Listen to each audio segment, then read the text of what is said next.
वक्रतुंड महाकाय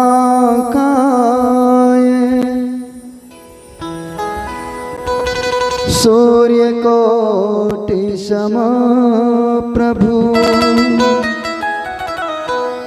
निर्विघ्नं कुरु मे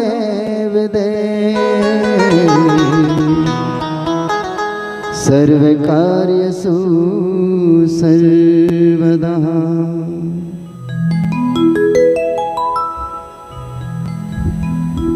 गुरुर्ब्रह्मा गुरुर्विष्णु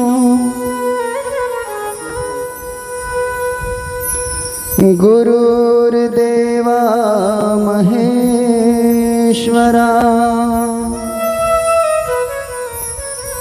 गुरुर्साक्षात् परब्रह्म तस्मै श्री गुरुवे नमः। सरस्वती माया दृष्टा वीणा पुस्तक धारिणी हंस वाहने समायुक्ता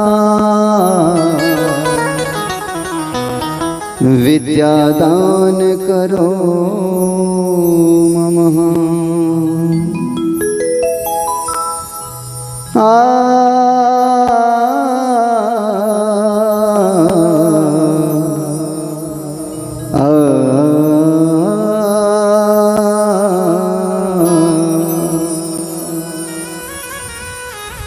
नमस्ते निराकार निर्गुण निरूपम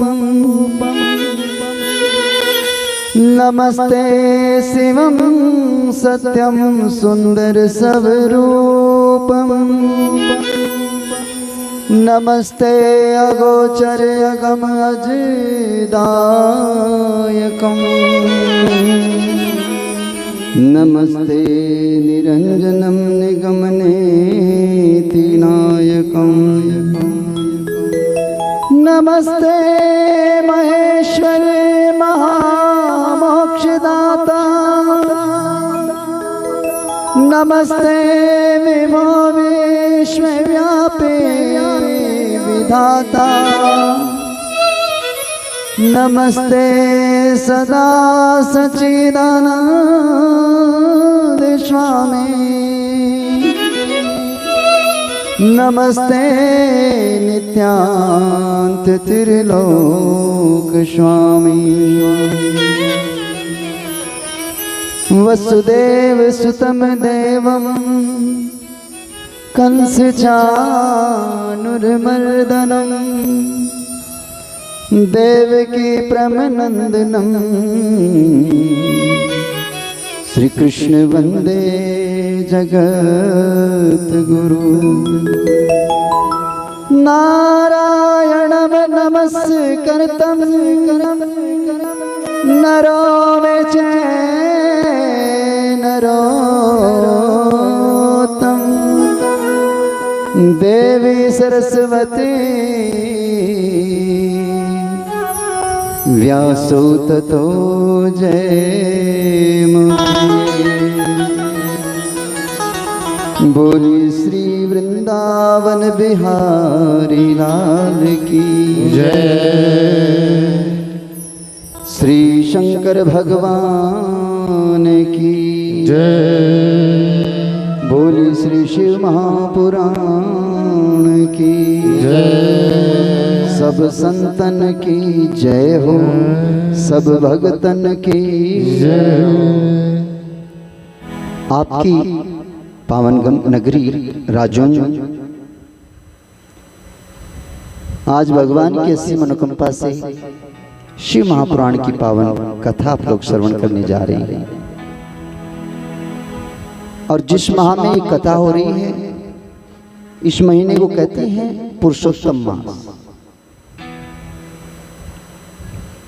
ये सबसे विशिष्ट महीना होता है। सारी दुनिया 12 महीनों के अंतर्गत आती है, पर जो भगवान की विशेष चरणानुरागी लोग होते हैं और भगवान के भजनानंदी होते हैं, उनको प्राप्त होता है ये 13वां महीना। अधिक मास भी से बोलते हैं और ये समय मौका हमें भगवान देते हैं। वैसे तो भगवान का नाम 12 महीनों लिया जाता है। हर घड़ी जब भी हमारा भगवान को ध्यान आए तो प्रभु हमारे अंदर चेतना जागृत करते हैं और हमें अपनी सेवा में लगाते हैं। पर ये जो महीना है ये बड़ा ही विशिष्ट महीना है। जैसे घर पे किए हुए भजन का 2 गुना फल मिलता है, मंदिर में हम भजन करें तो उसका 10 गुना फल मिलता है। इसी प्रकार से कहीं तीर्थ में जाकर के हम भजन करते हैं, भगवान का नाम लेते हैं, गुणगान करते हैं तो 100 गुना फल प्राप्त होता है। इस अधिक मास में हम भगवान की भक्ति करते हैं तो जो फल तीर्थ में मिलता है वही फल हमें घर में मिलता है। ये 100 गुना फल देने वाला महीना है। और इस मास में हम सब मिल बैठ करके जो संसार में कल्याण करने वाली पुनित पावन कथा है, शिव महापुराण की पावन कथा, इस कथा को श्रवण करेंगे। 7 दिन भगवान के निमित्त हमने दिए हैं। ये 7 दिन हम परमात्मा का नाम सुमरन करते हुए, भगवान का गुणगान करते हुए उस भोले बाबा के नजदीक पहुंचने की कोशिश करेंगे, भगवान शिव को जानने की कोशिश करेंगे। और प्रभु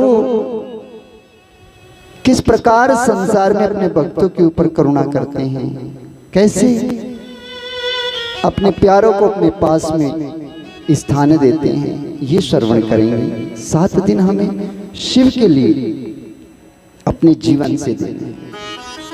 आइए श्रद्धा भाव से अपनी रचना को पवित्र करते चलें, हरि नाम सुमरन करते हुए। जो भी जिसका इष्ट है अपने अपने इष्ट को मनाते चलें और भाव से कहना है, हर पल में हो प्रभु सुमिरन तेरा, ऐसा बना दो जीवन मेरा, तेरी सेवा करते करते बीते हर क्षण मेरा, हर पल में हो प्रभु सुमिरन तेरा, ऐसा बना दो जीवन मेरा, हर पल में हो प्रभु सिमरन तेरा, ऐसा बना दो जीवन मेरा, हर पल में हो प्रभु सिमरन तेरा, ऐसा बना दो जीवन मेरा, हर पल में हो प्रभु सिमरन तेरा, ऐसा बना दो जीवन मेरा, तेरी सेवा करते करते बीते हर क्षण मेरा, हर पल में हो प्रभु सिमरन तेरा, ऐसा बना दो जीवन मेरा।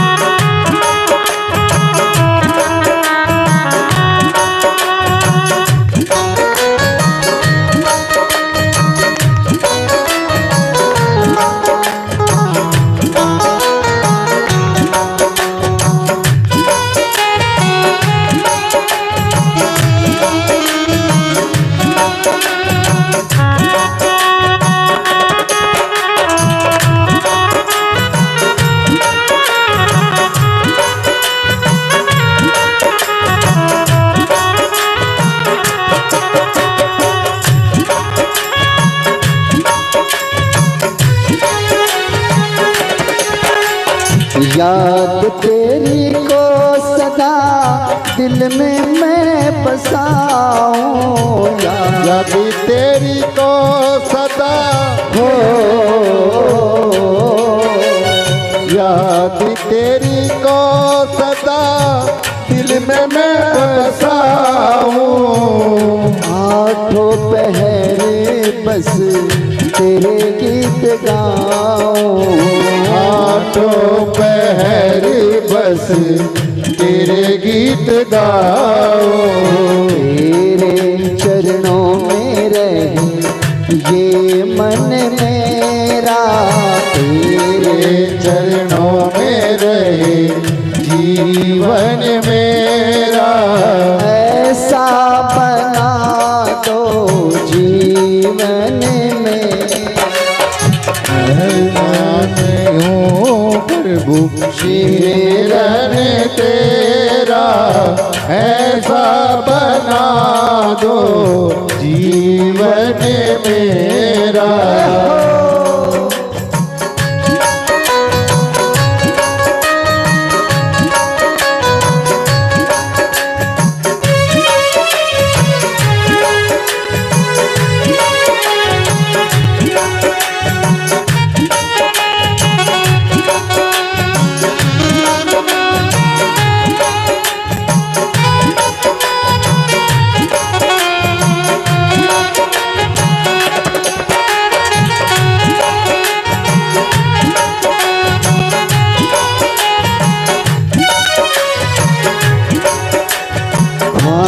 से जग की ना मुझको ये सताए, ख्वाहिश से जग की ना हो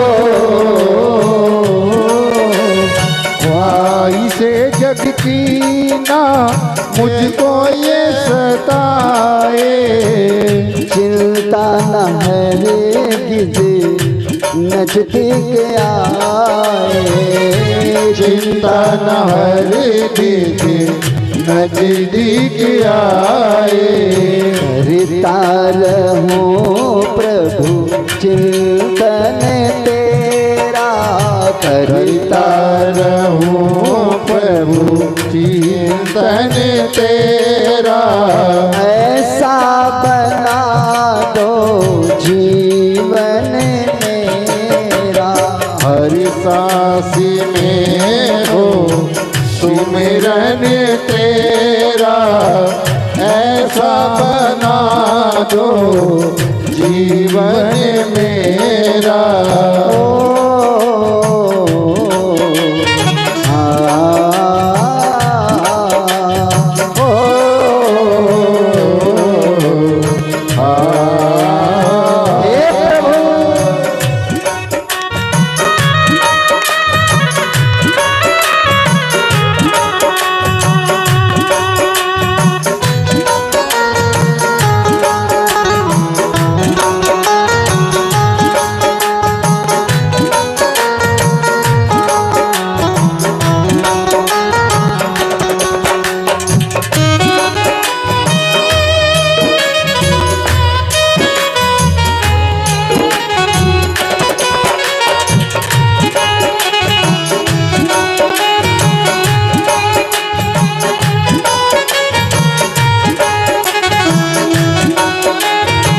और बाबा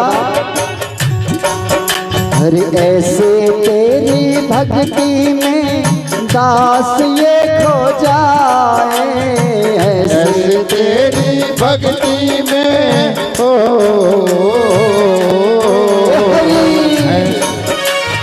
ऐसे तेरी भक्ति में दास ये खो जाए। मैं न रहूं मैं तू ही तू हो जाए, मैं ना रहूं मैं तू ही तू हो जाए।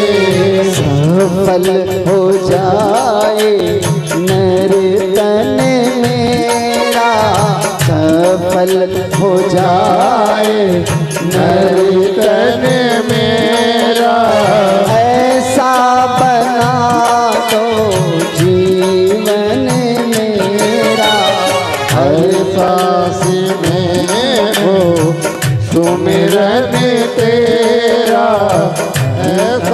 बना दो जीवन मेरा, ऐसा बना दो जीवन मेरा, ऐसा बना दो जीवन मेरा, ऐसा बना दो जीवन मेरा। बोलिए श्री शंकर भगवान की। हर पल में हो प्रभु सिमरन तेरा, ऐसा बना दे जीवन में जो हर घड़ी भगवान की याद रहे। हे प्रभु अपनी करुणा ऐसी बरसाओ जो आपकी याद हमें बनी रहे, बार बार आपको याद करें, बार बार आपको नमन करें। और ये कब होगा? ये होगा हरि कृपा से, भगवान की दया से। परमात्मा से हम और कुछ नहीं कह सकते, बस इतना कहें हे प्रभु हमें अपने चरणों में लगाओ, बाकी काम तो खुद ब खुद होता चला जाएगा। सबसे बड़ा और सबसे अहम कार्य है प्रभु चरणों में ना लगना, भगवान के नाम में ना लगना, ये सबसे बड़ी कमी है। बाकी और सब कमी तो ठीक हो जाए, अगर ये एक कमी हमारी बढ़िया हो जाए। भगवान के भक्त वैसे तो परमात्मा कहते हैं नित्यम मम कथा यत्र तत्र तिष्ठन्ति वैष्णवः कलिवारा नरास्ते येर चिंति सदा मम। भगवान कहते हैं जहाँ नित्य मेरी कथा होती है वहाँ मेरे गण प्रत्यक्ष रूप से या परोक्ष रूप से विद्यमान रहते हैं। जहाँ भगवान का नाम स्मरण होता है वहाँ भगवान के दूत घूमते रहते हैं और जो जो भी समस्या भगत की होती है उसे ठीक करते रहते हैं। ये भक्त के और भगवान की ये दोनों की एक ऐसा मिलन है कि हम जितना परमात्मा के नजदीक होते हैं, जितना भगवान के नजदीक होते हैं, प्रभु हमारी सब मनोकामनाओं को तुरंत जान लेते हैं और उनको पूरा भी करते हैं। क्योंकि बड़ा सुंदर कहा है किसी ने कि ऊंचे आसन बैठ के प्रभु सबका मुजरा ले और जैसी जिसकी भावना उसे वैसा ही फल दे। आप भगवान के चरणों में बैठे, मेरी प्रार्थना आपसे सर्वप्रथम यही है कि अपने अंतःकरण की भावनाओं को पवित्र लेकर के बैठना, क्योंकि यहाँ बैठ कर के हम जो भी कामना मंगल कामना भगवान के सिर चरणों में करते हैं, प्रभु उसे देखते हैं और पूरा करते हैं। तो हमारी कामना बढ़िया होनी चाहिए, शुद्ध होनी चाहिए, पवित्र होनी चाहिए। ऐसी कामना हमारी ना हो जिससे किसी का अहित हो। पहली बात तो जिससे किसी का अहित होता हो भगवान वो पूरी नहीं करते। क्यों? क्योंकि हम सब बच्चे भगवान के हैं। जो आपके पड़ोसी है ना वो भी भगवान के ही हैं। हमें दिखते हैं वो दूसरे के, पर हैं असल में हम सब एक माता पिता, हम सब उस एक परमपिता परमात्मा की संतान हैं। हमें उन्हीं की शरण में जाना है। इसलिए जो भी हम अपने अंतःकरण में कामना रखते हैं अच्छी रखेंगे तो अच्छा फल मिलेगा, और अगर हमारे अंतःकरण में कोई बुरी भावना पैदा हो गई तो उसका परिणाम उसे तो नहीं मिलेगा जिसके प्रति हुई, कहीं ना कहीं हमें जरूर मिलेगा। इसीलिए हमें अपने अंतःकरण को पवित्र करना है, क्योंकि भगवान कहते हैं मत कथा वाचकम नित्यम मत कथा श्रवणे रतम मत कथा प्रीतम नसम नाहम त्यक्ष्यामि चैनरम। भगवान कहते हैं जो मेरी कथा कहता है, सुनता है और प्रसन्न होता है, उस प्राणी का मैं कभी त्याग नहीं करता, उनको सदा अपने साथ रखता हूं। आइए चलते हैं वहीं जहां भगवान की मंगलमय कथा चल रही है।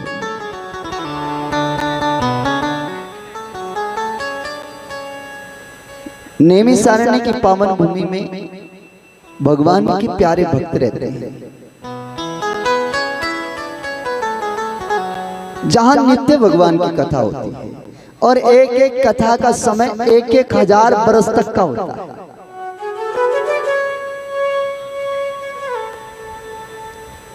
ये वो जगह है जहां कलिकाल का पहरा नहीं होता।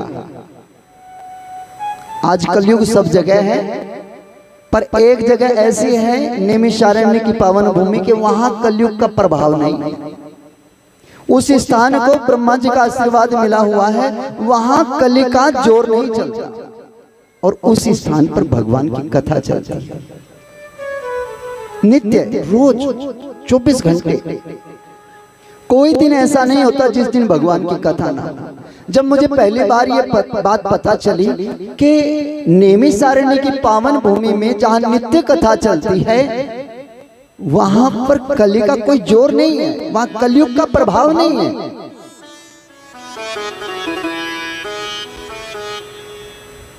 बद्रीनाथ की पावन भूमि में भगवान की कथा में ये प्रसंग मैंने जब पहली बार सुना तो सहसा मेरे मन में भाव उठा। मैंने व्यास जी से पूछ लिया, महाराज जी यहाँ 2 बात नजर आती है, कौन सी? मैंने कहा शास्त्रों में लिखा है कि नैमिषारण्य की पावन भूमि में कलिकाल का वास नहीं है, कलयुग का प्रभाव नहीं है। वहां कलयुग से सतयुग त्रेता द्वापर जैसा जीवन जिया जा रहा है, कलयुग का जोर नहीं है वहां पर। क्यों? बोले भैया इसलिए वहां कथा चल रही है भगवान की। तो मुझे लगा कि जहां रोज भगवान की कथा चल रही हो, जहां रोज भगवान का नाम लिया जा रहा हो, वहां कलयुग का वास कभी होता ही नहीं। ये नैमिषारण्य की बात नहीं है। अगर आप अपने घर में रोज भगवान का नाम लेना शुरू कर दोगे तो आपके घर से भी कलिकाल समाप्त हो जाएगा। जहां भगवान का नाम चल रहा है, जहां भगवान की भक्ति हो रही है, वो कलयुग नहीं, वो तो सतयुग है। वो स्थान तो सतयुग है, वहां तो सतगुण बरसता है, वहां तो हरि भक्ति बरसती है। इसलिए 7 दिन हम भी अपने इस पावन घर को सतयुग बनाने की कोशिश करेंगे। बोलिए बाकी बिहारी लाल की, श्री शंकर भगवान की जय। उस नैमिषारण्य की पावन भूमि में सूत जी महाराज बड़ी श्रद्धा प्रेम से भक्तों को भगवान की कथा सुना रहे। सोनक आदि ऋषियों ने प्रसन्न किया। अज्ञान हवंत विहंस कोटि सूर्य सम प्रभु, सूत क्या है कथा सारम मम कर्ण रसापनम। हे सूत जी महाराज, आपका ज्ञान अज्ञान रूपी अंधकार को मिटाने के लिए करोड़ों सूर्य के समान। आप हमें भगवान की कोई ऐसी निर्मल कथा सुनाइए जिससे हमारा उद्धार हो। और इस कलिकाल में भक्ति ज्ञान वैराग्य पते विवेको वर्धते कथम, माया मोह निराश्रे वैष्णवे क्रियते कथम। इस कलिकाल में भगवान के भक्त कैसे भक्ति ज्ञान वैराग्य को प्राप्त होते हैं, भक्ति कैसे बढ़ती है, ज्ञान कैसे प्राप्त होता है, हमारे जीवन में वैराग्य कैसे आता है। कोई ऐसी पवित्र कथा सुनाए जो बड़ी सरल हो, सहज हो और जल्दी हमारी समझ में आ सके। सूत जी महाराज कहने लगे, ऋषियों आपने बड़ा ही उत्तम प्रश्न किया है। प्रीति सोनक चित्ते यतो वचस्मि विचार्य च, सर्व सिद्धांत निष्पन्नम संसार भयनाशनम। मैं आज आपको ऐसी निर्मल पावन कथा सुनाता हूं जो संसार में भय से जीव को मुक्त करती है। संसार में रहने वाला व्यक्ति भयग्रस्त है, भय में जीता है। और भगवान का नाम वो निर्भय करता है। कौन सी कथा निर्भय करती है? तो उसके लिए बड़ा सुंदर कहा, शिवम शरणम शिवम शरणम शिवम शरणम शिवम शरणम।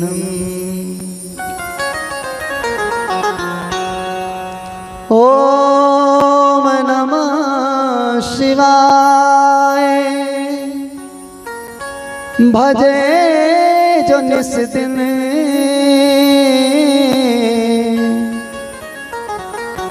कटे काल के फंद सब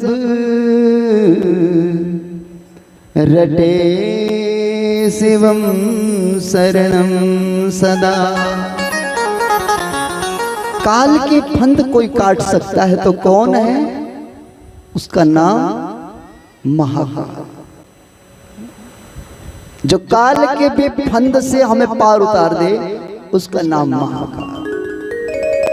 भगवान शिव की पावन कथा, शिव महापुराण की पावन कथा श्रवण करने से हम काल के ग्रास से मुक्त होते हैं, काल के भय से निर्मूल होते हैं। इंसान काल के भय में जीता है। हाय कल क्या होगा? आज तो कट गया, पर कल क्या होगा? सोच रहे हैं हमारे बढ़िया बढ़िया हो, लेकिन कुछ बुरा हो जाए तो कल काल के भय से ग्रस्त है। तो काल के भय से हमें महाकाल मुक्त करते हैं। आइए शंकर भगवान जी के पावन चरणों का आसरा लेते हुए प्रभु की इस मंगलमयी कथा में प्रवेश करें। आज भगवान की इस पावन कथा में शिव महापुराण के महात्म्य की कथा आप लोग श्रवण करेंगे और शिव महापुराण के कथा के पठन पाठन और श्रवण विधि का क्या महत्व है वो श्रवण करेंगे। बोली श्री शंकर भगवान की जय। देखिए 7 दिन ना नमः शिवाय का जाप तो चलते ही रहना। पूरी कथा के अंतर्गत समय समय पर सभी ने ओम नमः शिवाय का अपनी जीवा से जरूर जाप करना है। सूत जी महाराज कहते हैं, आइए ऋषियों, हम आपको पवित्र पावन महत्व में सुनाते हैं। भगवान की इस पावन कथा का लाभ क्या होता है? क्योंकि हम कलिकाल में रहने वाले प्राणी हैं, बिना लाभ के तो हम अपने माँ बाप की बिना सुने, कुछ लाभ हो तभी तो सुन।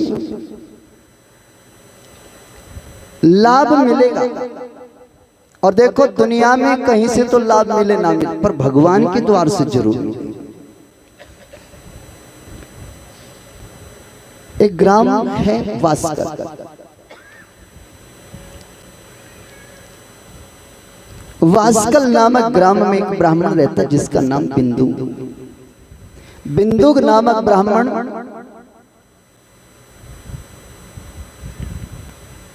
कभी कभी इंसान धर्म से भ्रष्ट होता है तो उसका जीवन कैसे बिगड़ता है, ये हमारी कथाएं हमको दर्शन कराती हैं।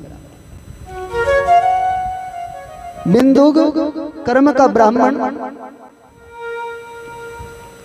पर भजन नहीं करता। कुछ लोग होते हैं कर्म तो करते पर भजन नहीं करते। कर्म के साथ साथ जब भजन हो, भजन के धनुष पर जब कर्म के बाण चलते हैं तो वो पूर्ण लक्ष्य तक पहुंचते हैं। लेकिन अगर हमारे पास बाण तो हो पर धनुष ना हो तो हमारे बाण लक्ष्य तक नहीं पहुंच पाता। जो हमारा सही लक्ष्य है उसको प्राप्त नहीं कर पाता।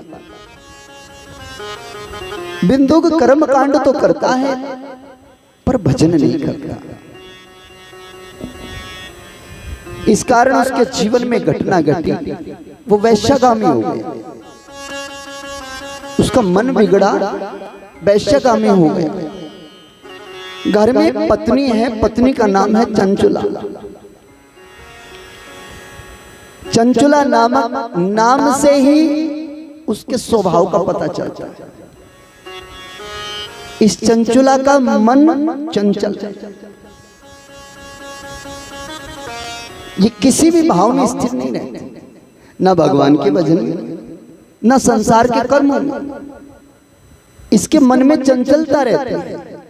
इतना मुझे मिल गया, इससे मेरा काम नहीं, और मिलना चाहिए। जो कहीं स्थिर ना हो, जो कहीं ठहरे ना हो, वो चंचुला।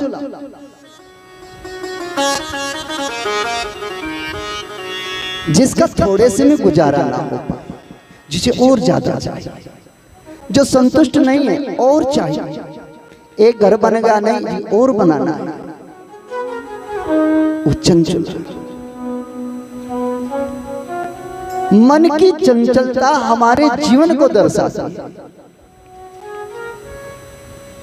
जो भजनानंदी है, भगवान के भजन करने वाले हैं, परमात्मा के नजदीक है, वो तो भगवान से प्रार्थना करते हैं नित्य, हे प्रभु साईं इतना दीजिए जामे कुटुंब समाए, मैं भी भूखा ना रहूं, साधु भी भूखा ना रहे। लेकिन जो चंचुला है, जिनका मन चंचल है, जिनका मन बिगड़ा हुआ, उनसे नहीं रहा गया। हे परमात्मा जितना मिला है ये कम है, मुझे और चाहिए, मुझे और चाहिए। बहुत ज्यादा ज्यादा के लालसा, ज्यादा से ज्यादा मुझे मिले।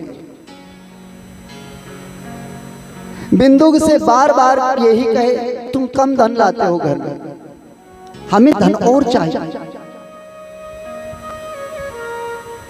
बिंदु पाप की कमाई घर लाता। क्यों? क्योंकि जिस कमाई में भजन नहीं जुड़ा होता, वो कमाई पाप की हो जाया करती है। जिस कमाई में धर्म नहीं जुड़ा होता, हम जो भी अपने खेत से, दुकान से, नौकरी से जो भी कमा करके घर लेके आते हैं, हमें बार बार देखना चाहिए इसमें किसी का दुख तो नहीं रहा हुआ। अगर किसी को परेशानी होकर के धन हमारे घर में आ रहा है, किसी का गला काट करके हम धन घर में लेके आ रहे हैं, किसी को धोखा दे करके हम धन घर में लेकर के आ रहे हैं, वो धन हमारे भजन को भी खाता है, हमारे सुख चैन को भी खाता है, हमारे मन को स्थिर नहीं रहने देता। ऋषिकेश में रहने वाले एक महात्मा की कथा आती है। एक बार कोई सज्जन उनको कुछ दान दे गया। कथा इस स्वर्ग आश्रम की, ये एक पत्रिका निकलती है गीता प्रेस की। उस पत्रिका में लेख लिखा हुआ था, महात्मा के पास कोई सज्जन, कोई सेठ आया और कुछ धन दे करके चला गया। धन तकिए के नीचे रख दिया महात्मा ने, नीचे रखा, और जब रात्रि को सोने लगा तो उसे नींद ही ना आई। करवट बदलता रहे, कभी इधर कभी इधर, आंख खुले, बार बार सोने की चेष्टा करे, पर नींद छट गई। सारी रात नहीं सो। सुबह उठा, उठ करके स्वामी राम सुखदास के पास गया। महाराज आज एक बड़ी विडंबना हुई। क्या? मैं तो रोज भजन करते सो जाया करता था, आज मुझे नींद नहीं आई। स्वामी जी पूछने लगे, ऐसी क्या घटना हुई? बोले कुछ नहीं, रोज की तरह सोता था, भोजन करता, भजन करता, फिर सो जाता। स्वामी जी ने कहा कुछ तो गड़बड़, तुम्हारे पास क्या था? बोले कुछ नहीं था महाराज जी। नहीं, कुछ तो होगा, कोई दक्षिणा दे गया आज। उसे याद आया, हाँ एक सेठ जी आए थे, वो दक्षिणा दे गए। अच्छा चलो एक काम करो, कहाँ रखी है दक्षिणा? महात्मा साथ लेकर के गए स्वामी जी को। जाकर के उन्होंने दक्षिणा देखी, तकिए के नीचे से दक्षिणा उठाई, कहा पढ़ के सो जाओ। दक्षिणा उठा करके अलग आश्रम के स्थान में रख दी। महात्मा को तो पढ़ते ही नींद आ गई, खूब आराम से पढ़ के सो। ये सत्य घटना है। आराम से पढ़ के सोया। शाम को आंख खुली, स्वामी जी के पास गए। महाराज बात समझ नहीं आई। स्वामी जी ने कहा आज नहीं बताएंगे। तो कब बताओगे? बोले इसका पता तब बताएंगे जो आज आपको दान दे करके गए थे, जब वो दोबारा आएंगे उनसे मिलने के बाद आपको बताएंगे। ठीक। वो सेठ जी कई महीनों के बाद दोबारा आए। जब दोबारा आए तो महात्मा से मिले। महात्मा ने स्वामी जी के पास लेके गए। स्वामी जी से जाकर के नमन हुआ, विनती हुई, प्रार्थना हुई, दंडवत किया। स्वामी जी ने पास में बिठाया, कहा एक बात बताओ, सच्ची बताना जी, जो आप पहली बार इन महात्मा को धन दे करके गए थे, दक्षिणा 100, वो धन काहे का था, किस चीज का था? सेठ जी चुप हो गए। स्वामी जी ने कहा नहीं बताइए, हम किसी से नहीं बताएंगे, आप बताओ एक बार, पता तो लगे। उसने कहा महाराज मेरे भाई की फैक्ट्री थी और मैंने वो फैक्ट्री भाई के मरने के बाद बेच दी। मेरी घरवाली कहने लगी ये पाप की कमाई है, इस फैक्ट्री का धन आपको अपने भाई के बच्चों को देना चाहिए। मैं लालच वसा करके सारा धन खुद बैठ गया, पर मेरा बेटा बीमार हो गया। जब मेरा बेटा बीमार हो गया तो एक पंडित जी ने कहा कि इस धन का कुछ अंश ऋषिकेश महात्माओं को दान करा, तुम्हें लाभ मिल जाएगा। बस उसमें से मैं कुछ धन यहाँ दान कर गया महाराज। स्वामी जी ने महात्मा की ओर देखा, कहा, कहने लगा देखो तुम्हें इसलिए सारी रात नींद नहीं आई थी क्योंकि ये धन पाप की कमाई का था। पाप की कमाई साधु को भी चैन से सोने नहीं देती। जो साधना रहता है जब वो हजम नहीं कर सकता, आप तो साधारण लोग हो, आप कैसे हजम कर पाओगे? बोलिए श्री कृष्ण भगवान की, श्री शंकर भगवान की। चंचुला बार बार कहती धन लेके आओ, धन लेके आओ। उस पाप के धन ने चंचुला का जीवन बर्बाद कर दिया। पति वैश्यागामी हो गया और समय बीतता गया। सूत जी महाराज कहते हैं ऋषियों यही चंचुला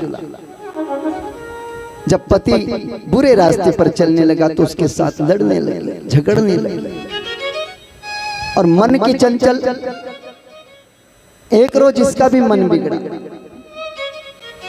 जब पति गलत रास्ते पर चल पड़ा है तो मेरा ही क्या बिगड़ेगा, मैं भी गलत रास्ते पर चलूं।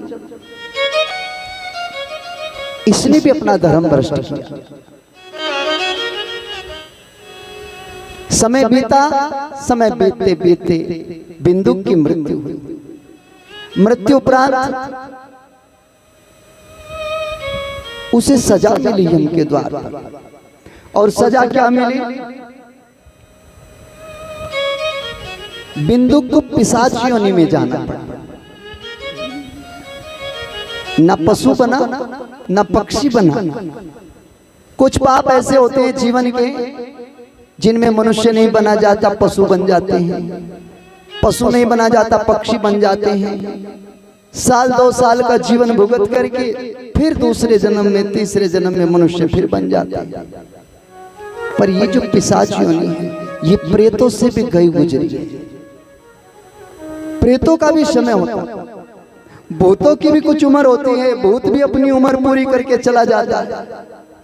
प्रेत भी 10,000 साल की अपनी आयु पूरी करके चला जाता है। पर ये जो पिशाच होते हैं ना, इनको खाने के लिए भी खून मिलता है। ये जीवन अपना सुख से नहीं बिता पाता, पिशाच योनि को प्राप्त हुआ। सूत जी महाराज कहते हैं ऋषियों बिंदु के जाने के बाद चंचुला का मन और चंचल हुआ। बच्चों ने कहा मां अब तो इतनी भागदौड़ ना किया कर, अब थोड़ा लालच को त्याग, थोड़ा बहुत भगवान का नाम जपा कर हरि भजन किया कर। हरि प्रभु का नाम लेने से जीव का बेड़ा पार होता है। चंचुला कहती ये सब बातें मुझे बहुत आती, मुझे ना सिखाओ, मुझे पता है भजन कैसे होता है, किस प्रकार होता है। जो चंचुला होती है ना, उनको कोई सीधी बात है नहीं भगवान के नाम की, तो वो भगवान का नाम उन्हें याद नहीं आता।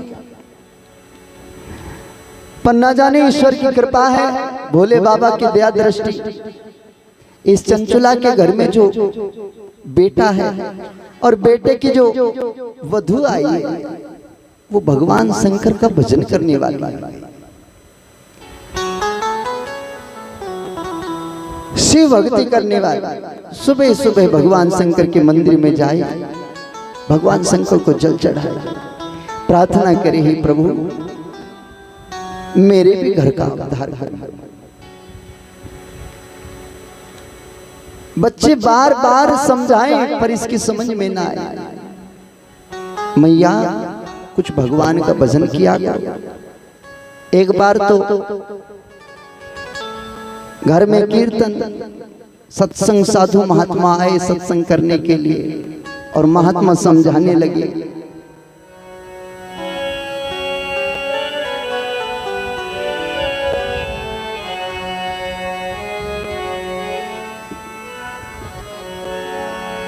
कि ना राम नाम लेनो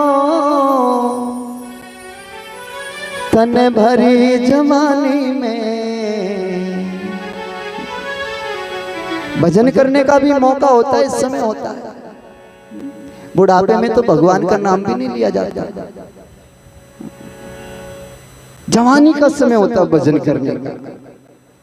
सब लोग सत्संग में बैठे, पूजा पाठ में बैठे, महात्मा ने कहा, चंचुला की ओर इशारा किया, ना राम नाम लीनो तन भरी जवानी में। तू डूब के मर जा रे चुल्लू भर पानी में।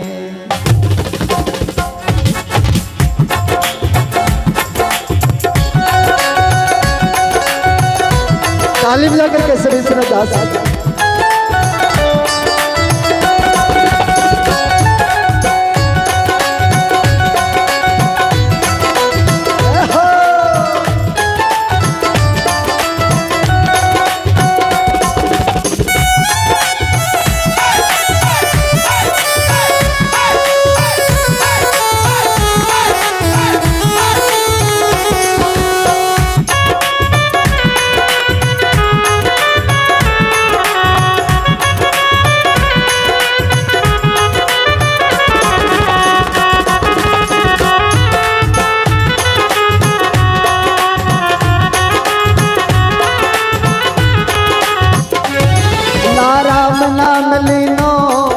हरि का नाम लेनो तन भरी जवानी में। तू डूब के मर जा रे चुल्लू भर पानी में। तू डूब के मर जा रे चुल्लू भर पानी में। ना राम नाम लेनो ना शिव का नाम लेनो तन भरी जवानी में। तू डूब के मर जा रे चुल्लू भर पानी में।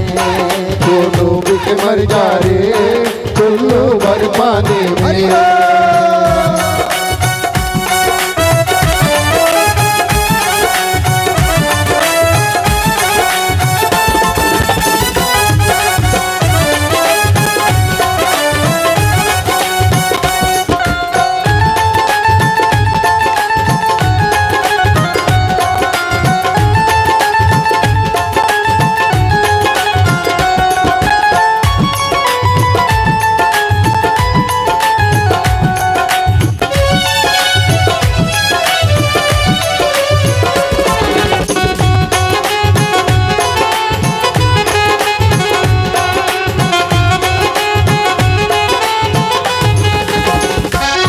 तूने माया के चक्कर में काया को खोया है। तूने माया के चक्कर में काया को खोया है।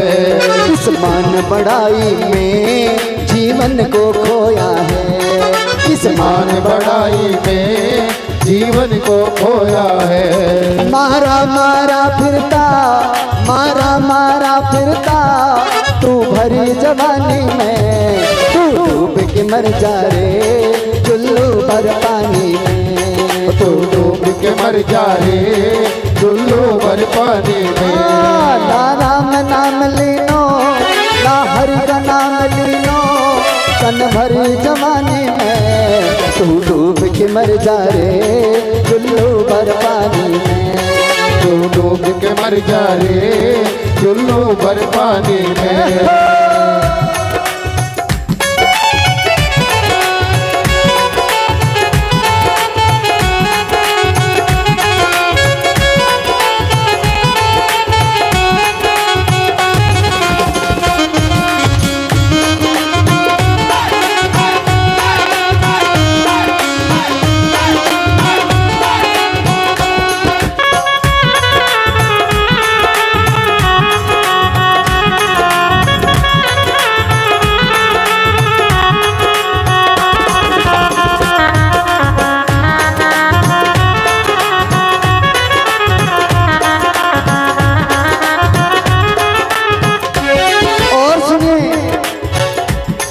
आता यूं माटी से मिल जाएगा माटी में, आता यूं माटी ये तन हमारा मिल जाए माटी में। एक दिन काया तेरी कस जाएगी माटी में, एक दिन काया तेरी कस जाएगी माटी में। पानी का बुलबुला है, पानी का बुलबुला है, मिल जाएगा पानी में, तू डूब के मर जा रे चुल्लू भर पानी में, तू डूब के मर जा रे चुल्लू भर पानी में। ना राम का नाम लेनो ना हरि का नाम लेनो, तन भरी जवानी में, तू डूब के मर जा रे चुल्लू भर पानी में, तू डूब के मर जा रे चुल्लू भर पानी में।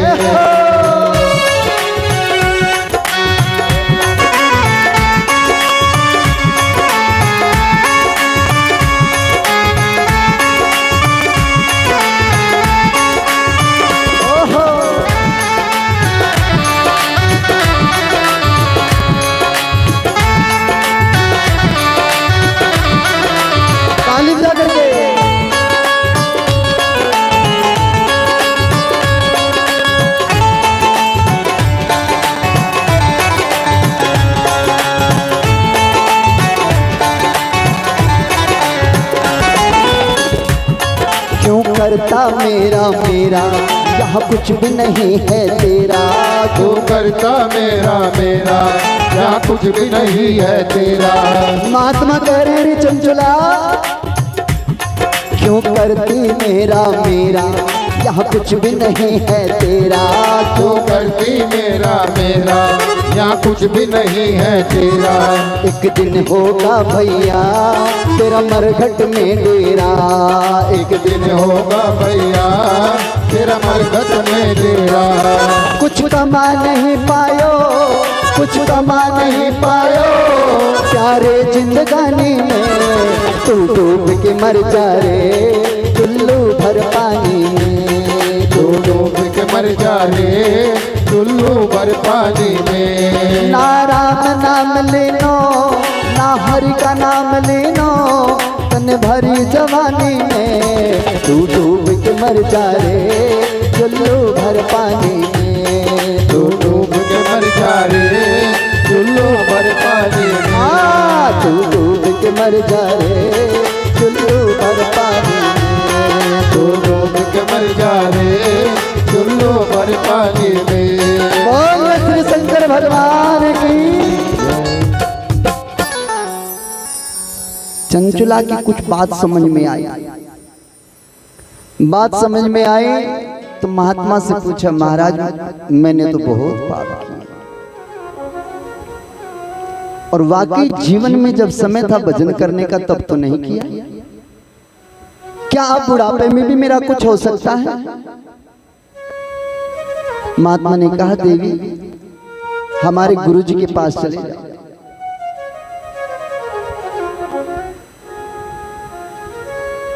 उनके पास जाओगी तो गुरुजी जरूर रास्ता देंगे। चंचुला ने पूछा कहां मिलेंगे आपके गुरुजी?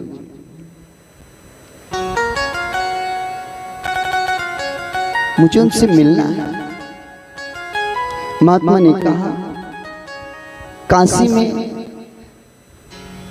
संगम चल रहा है और आजकल संगम में हमारे गुरुजी विद्यमान है, आप वहां मिलो। चंचुला बच्चों से विदा लेकर के चली, बेटा मैं तो काशी से जा रही हूं और मेरा इंतजार मत करना। वहां महात्माओं का संगम लगा है, 12 साल में एक बार आता है कुंभ। कुंभ में संत लोगों का संगम होता है। मैं वहां महात्मा से पूछूंगी, संत जी से, मेरा उद्धार कैसे हो सकता है? चले गई चंचुला काशी जी जाकर के उन्होंने महात्मा मिले, संत मिले, संत परिकर श्री महापुराण की पावन कथा कह रहे थे। बड़े भाव से श्रद्धा से भगवान की पावन कथा को श्रवण किया। कथा श्रवण हुई तो मन में बड़ा शांति मिली, सत्यता मिली जीने की। एकांत में सदगुरु महाराज के पास पहुंची चंचुला। महाराज, जो अधम से भी अधम, पापी से भी पापी, जिसने जीवन भर भगवान का नाम नहीं लिया हो, उसका भी कुछ हो सकता है, उसके लिए भी कोई रास्ता है। महात्मा ने कहा, बेटी, भगवान के द्वार पर सबके लिए रास्ता है। आओ मैं तुम्हें एक सार सुनाता हूं, एक भाव सुनाता हूं। कहीं किसी नगरी में एक आदमी था जो कभी भगवान का नाम नहीं लेता था, किसी भी प्रभु के चरणों में मस्तक नहीं टेकता था। एक बार उस गांव में कुछ संत महात्मा गंगोत्री से जल लेकर के आए थे। रामेश्वर भगवान शंकर को जल चढ़ाना था, तो रास्ते में उस नगरी में ठहर गए। ठहरे, कभी आज किसी के यहाँ प्रसाद है, कल किसी के यहाँ प्रसाद है। ऐसे उस व्यक्ति का छोटा भाई उनको अपने घर ले आया। महाराज, मेरे भी घर में भगवान का कृपा करो, मेरे भी घर में प्रसाद पानी लो। संत किसी के घर में भोजन पानी कर ले, बड़ी कृपा होती है। महात्मा आ तो गए, पर जो बड़ा भाई था उसने कहा, इनको क्यों लेके आए यहाँ? भोजन कराना है। भोजन तो कराओ, कोई बात नहीं, पर यहाँ ये ढोलक ढपगड़ी नहीं बजेगी। कभी तुम यहाँ कीर्तन संकीर्तन करने लगो। महात्मा मन ही मन सोचे, ये तो बड़ा नास्तिक आदमी है, भगवान के नाम से ही बह रहे। महात्माओं ने कहा, नहीं, तुम्हारे घर हम कीर्तन नहीं करेंगे, पर भैया एक बात है, भोजन तो बन गया। हाँ, भोजन पाओ, प्रसाद पाओ। बोले, भैया पहले हम भगवान की आरती करते हैं, भगवान को भोग लगाते हैं।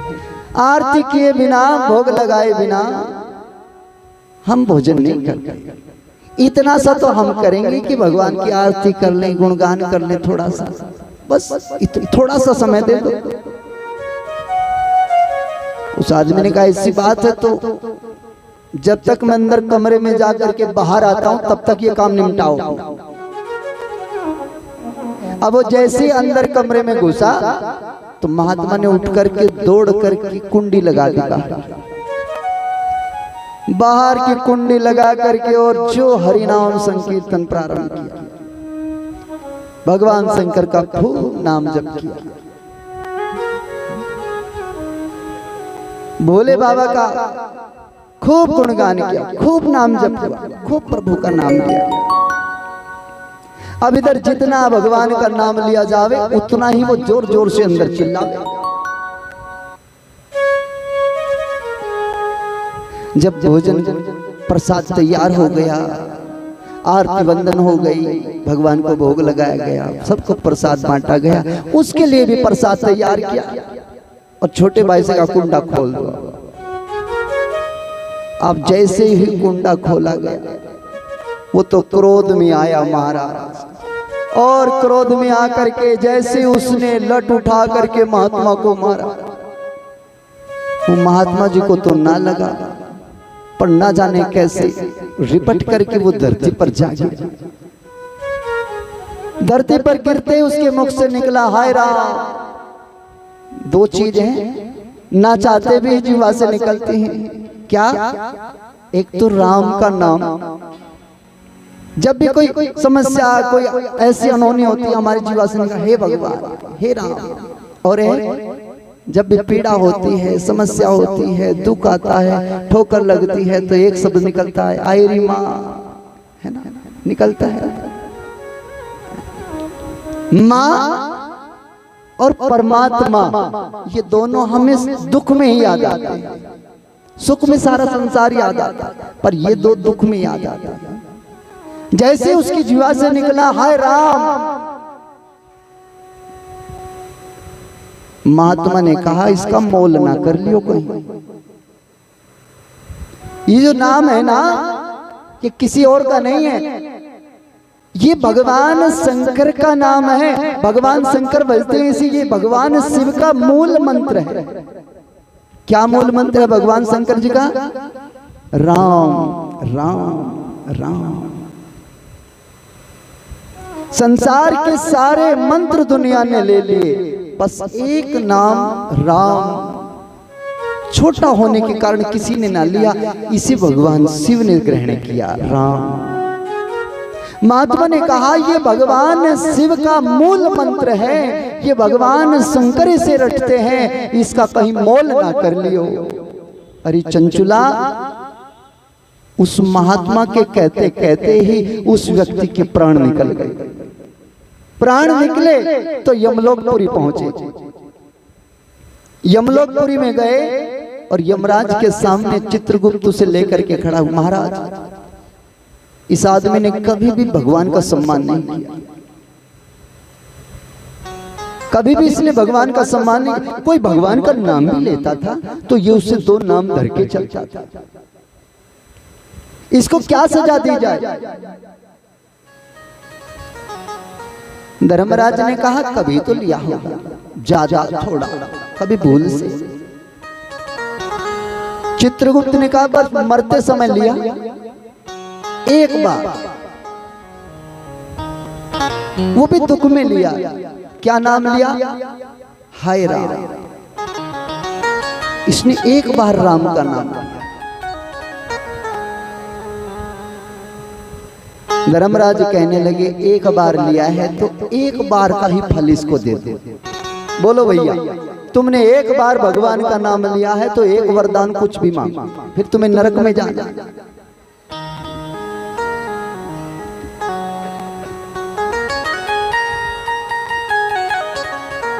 महाराज, उसे याद आया कि महात्मा ने मरते समय कहा था इसका मोल ना करिए। धर्मराज से हाथ जोड़ के कहने लगे महाराज मुझे नहीं पता इस नाम के बदले में क्या लेना चाहिए, पर इसके बदले में जो आ सकता हो वो मुझे दे दो। आप जानो, आप तो धर्मराज हैं, आप बड़े हो, आप स्वर्ग में बैठे हो, आप जानो आपका काम, इसके बदले में जो आ सकता हो आप वो मुझे दे दो। धर्मराज ने कहा मेरी पोथी में तो नहीं लिखा कहीं राम के नाम के बदले में क्या मिल सकता है। हाँ, तुम जो चाहो एक वरदान सो तुम ले लो, जो भी तुम्हारा मन करे मैं अपनी तरफ से दे रहा हूं। ना मारा, जो मिल सकता हो वो दो। ना। धर्मराज बड़े परेशान हो गए, ब्रह्मा जी के पास आए। ब्रह्मा जी की शरण में गए। ब्रह्मा जी साथ वो व्यक्ति, ब्रह्मा जी ने कहा आओ धर्मराज, किस उद्देश्य से आए, मैं तुम्हारी क्या सहायता कर सकता हूँ। धर्मराज कहने लगे महाराज मुझे ये बताओ, ये सृष्टि आपने रची है? हाँ। यहाँ सब नियम कायदे कानून आपके बनाए हुए हैं? हाँ। मुझे बताइए एक राम के नाम के बदले में मैं क्या दे सकता हूँ? ब्रह्मा जी कहने लगे तुम कुछ नहीं दे सकते, अगला जो मांगना चाहता हो वो दे दे। दुनिया में लोग भगवान का नाम लेते हैं और मांगते हैं, नाम लेते हैं और मांगते हैं, नाम लेते हैं और मांगते हैं, और जो मांगता है भगवान की कृपा कुछ ऐसी है उससे वही मिलती है। भगवान का नाम लो और मांगो। हम नहीं बता सकते हरि नाम के बदले में क्या मिल सकता है। जो ये चाहे वो दे दो। वो सज्जन हाथ जोड़ के कहने लगे, महाराज मेरी बुद्धि बड़ी अल्प है। मेरे गुरुजी ने मरते वक्त मुझसे कहा था कि इसका कहीं मोल ना करना, इस राम नाम का कहीं मोल मत कर लेना, इसके बदले में जो आ सकता हो वो आप मुझे दीजिए। ब्रह्मा जी कहने लगे, मैं भी इसका रास्ता नहीं बता सकता, तो जो इसे बजता है उसके पास चले जाए। तो शिवलोक में पहुंचे भगवान शंकर जी के पास। शिव बाबा के दूतों ने देखा ब्रह्मा जी चले आ रहे हैं, धर्मराज चले आ रहे हैं, साथ साथ वो व्यक्ति। शिवलोक में पहुंचे और भगवान शंकर के आगे हाथ जोड़ के खड़े हो गए। भगवान शंकर ने कहा, मैं तुम्हारी क्या सेवा कर सकता हूं, बोलिए। ब्रह्मा जी ने कहा, आप सुबह शाम दिन रात 24 घंटे राम राम राम राम रटते हो। राम नाम लेने का आपके हृदय में जो भाव है वो संसार में किसी के अंदर नहीं। सो आप हमें बताइए, भगवान का नाम लेने के बदले में क्या मिल सकता है?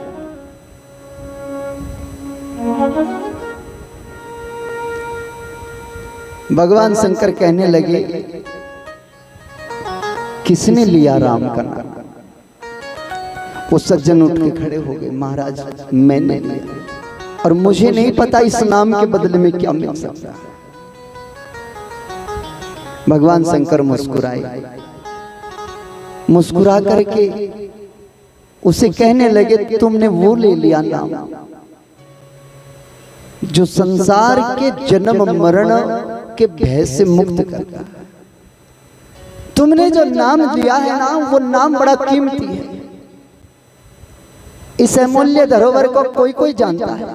तुमने जो नाम लिया है उस नाम के लेने का प्रभाव देखो।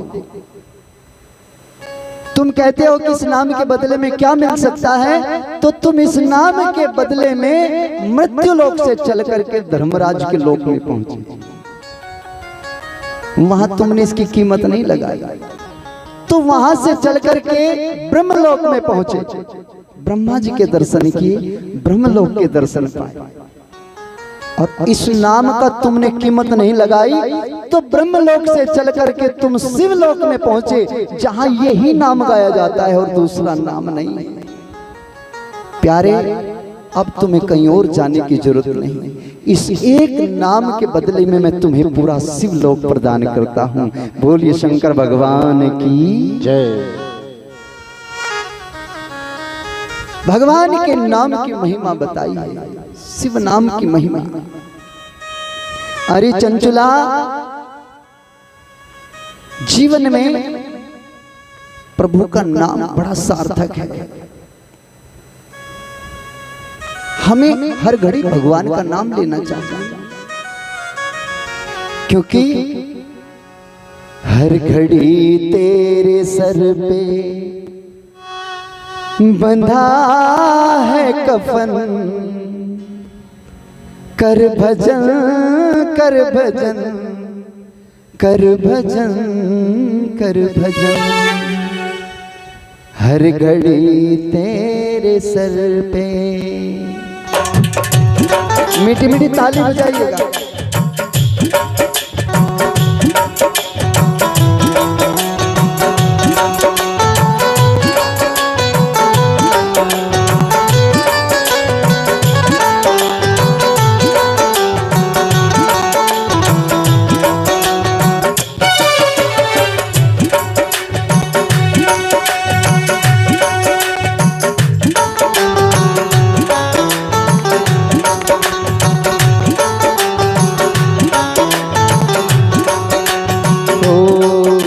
घड़ी तेरे सर पे बंधा है कफन, हर घड़ी तेरे सर पे बंधा है कफन, कर भजन कर भजन कर भजन, हर घड़ी तेरे सर पे बंधा है कफन।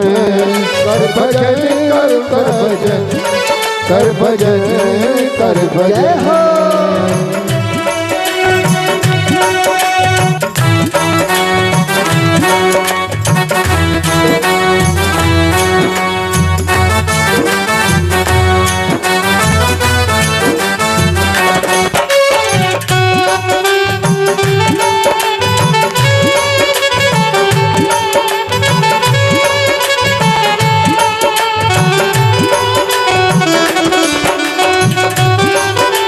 क्या कहता है ऋषि? ऋषि कहता है कि संतों ने कहा है, अरे ऋषियों ने कहा है, ऋषियों ने कहा है, संतों ने कहा है, ऋषियों ने कहा है, सबने यही कहा है, सबने यही कहा है। क्या कि पाप करने वाले कभी तरते नहीं, हाँ तरते नहीं, जो तरते हैं वो पाप करते नहीं, जो डरते हैं वो पाप करते नहीं।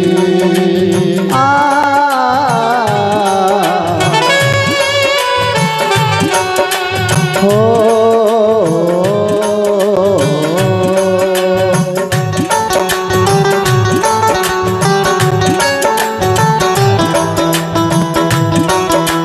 तालीम जा करके सभी।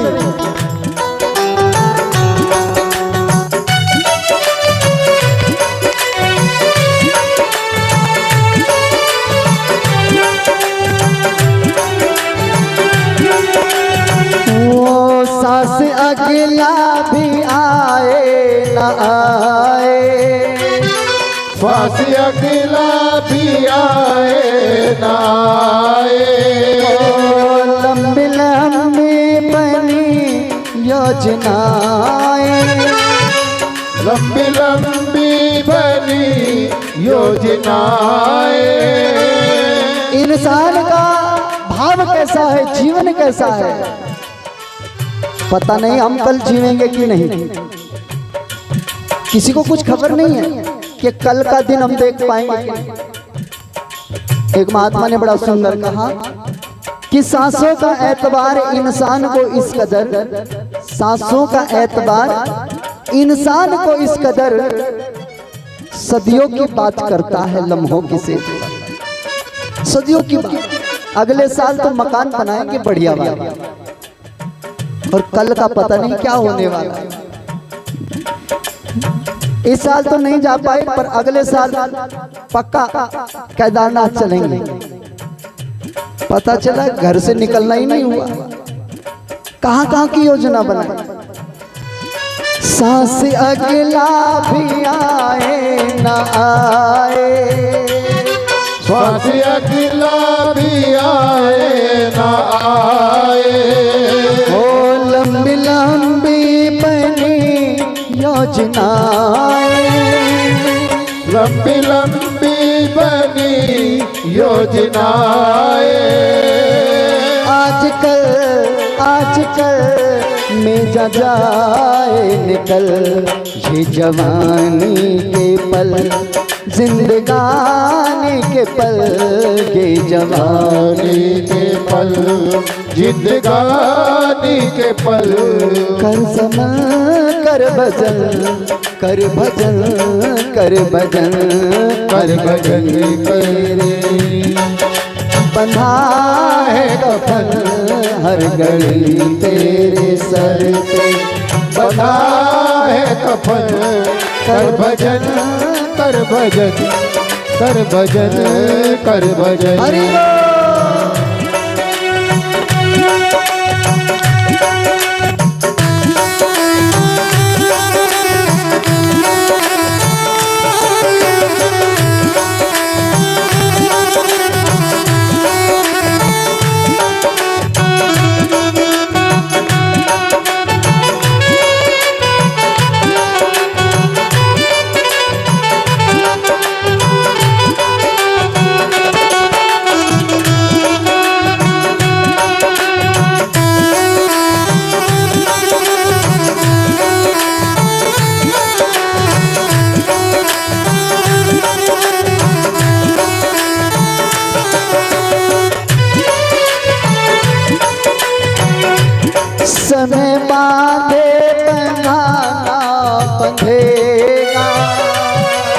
सम बांधे बंधना बंधेगा। ओ काल चक्कर चला है चलेगा, काल चक्कर चला है चलेगा। इंसान का जीवन क्या है कि लकड़ी जली कोयला भयो, और कोयला जला भयोरा। मैं पापी ऐसा जला, न कोयला बनी नारा, न कोयला बने नारा। एक लकड़ी जलती है किसी के घर के चूल्हे में, उसका कोयला बनता है, जलती है तो रोटी पकाती है, कुछ काम आती है। कोयला बनती है, कोयला जलता है तो वो भी अग्नि पैदा करता है, वो भी कुछ काम आता है। पर विचार करके देखो, कहने में हम सबसे बढ़िया हैं मनुष्य, पर जब हम जलते हैं हमारी राख किस काम आती? उस राख को कोई अपने खेत में भी नहीं डालता। दुनिया की और सारी राख कहीं ना जाए, अपने खेत में ही बखेर दे। पर मरने वाले व्यक्ति की राख को हम अपने खेत तक भी नहीं लाते, और किसी के बगड़ में पड़ी मिल जाए तो हे भगवान, पता नहीं किसने टोटका कर दिया, ये चिता की आग किसने डाल दी। इसलिए कह रहा हूं,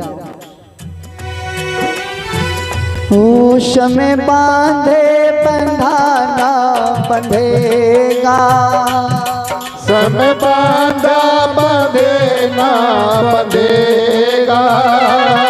काल चक्कर चला है चलेगा, काल चक्कर चला है चलेगा। काल के सामने ना टिकेगा ये तन, एक दिन सब गए ओढ़ कर के कफन, एक दिन सब गए ओढ़ कर के कफन।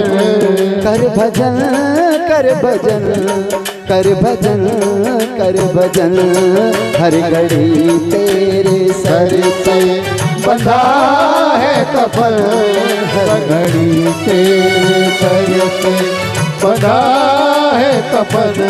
कर भजन कर भजन कर भजन कर भजन तेरे सर पे। बोली शंकर भगवान की जय। महात्मा समझाते हैं रे चंचुला, हर घड़ी जीव के सर पे कफन बंधा हुआ है, मृत्यु सर पे मंडरा रही है। आपका एक एक श्वास कीमती है, आपका एक एक दिन बड़ा कीमती है। जो दिन हमारा बिना भजन के जा रहा है, समझ लेना हमने बहुत बड़ी धरोहर गवा दी। भगवान ने 24 घंटे में हमें 21,600 श्वास दिए, किस लिए? भजन करने के लिए। और अगर हमारा भगवान से ध्यान हट जाता है तो जितना भी समय हमारा भगवान से ध्यान हटता है वो समय हमारा बेकार है, उसकी गिनती कहीं नहीं होगी। वो हमें नरकों में ले जाएगा, और भगवान के द्वार पर कौन ले जाएगा? वो भगवान का नाम। जितना समय हम ले पाए, जितना भी समय हम सदुपयोग कर ले अपने समय का। चंचुला, तूने अपने जीवन का बड़ा दुरुपयोग किया, पर अब भी मौका है, तू भगवान का नाम ले, शिव धाम की तैयारी कर। भगवान तेरे ऊपर कृपा करेंगे। काशी जी में चंचुला ने संकल्प लिया, हे प्रभु, हे मेरे भोलेनाथ, आज से मैं तेरा नाम भजूंगा। वहीं काशी जी में बैठ करके ओम नमः शिवाय का जाप करती और भगवान शंकर को जल चढ़ाती, बेलपत्र चढ़ाती, भगवान शंकर की पूजा अर्चन में रत रहती। 24 घंटे भगवान शिव के चरणानुराग, 24 घंटे भगवान शिव के चरणों में ध्यान। एक दिन भोले बाबा बड़े करुणाओं के सागर भगवान शंकर ने दर्शन दिए। अरे चंचुला, तू इतना गहरा तप कर रही है, तेरे सब पाप संताप सब मिट गए, मांग क्या चाहती है? चंचुला कहने लगी, प्रभु मेरी कामनाओं से, मेरे मन की इच्छा के कारण, मेरे चंचल मन के कारण मैंने अपने पति को गलत रास्ते पर लगाया।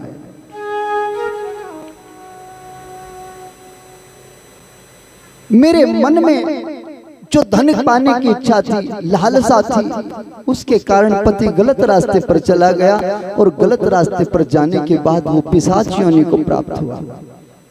आप मुझे कुछ देना चाहते हो तो प्रभु मेरे पति को भी ऐसा ज्ञान मिले जिस ज्ञान से वो पिशाच योनि से मुक्त होकर के भगवान आपके परम धाम को प्राप्त हो। भगवान भोलेनाथ बड़े प्रसन्न हुए और एक तुमरो नामक के गंधर्व को बुलाया। तुमरो नामक गंधर्व प्रकट हुआ। जी भोलेनाथ, क्या सेवा करूं, मेरे लिए क्या क्या है प्रभु? भगवान शंकर ने कहा, जाओ, चंचुला का पति बिंदु पिशाच योनि को प्राप्त हुआ है, आप जल्दी जाओ और बिंदु को शिव महापुराण की पावन कथा सुना करके उसे पिशाच योनि से मुक्त कराओ। तुमरो नाम का गंधर्व पिशाच बने हुए बिंदु के पास पहुंचा।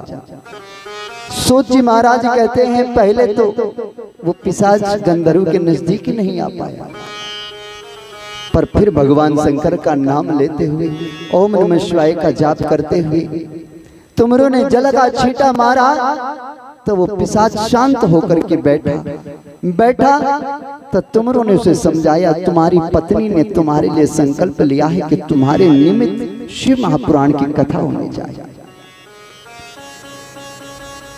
आओ, तुम्हारे कल्याण भगवान शंकर को मनाते हैं, भगवान शिव की पावन कथा होती है। बिंदुक ने कहा, महाराज मैं तो बहुत बड़ा पापी हूं,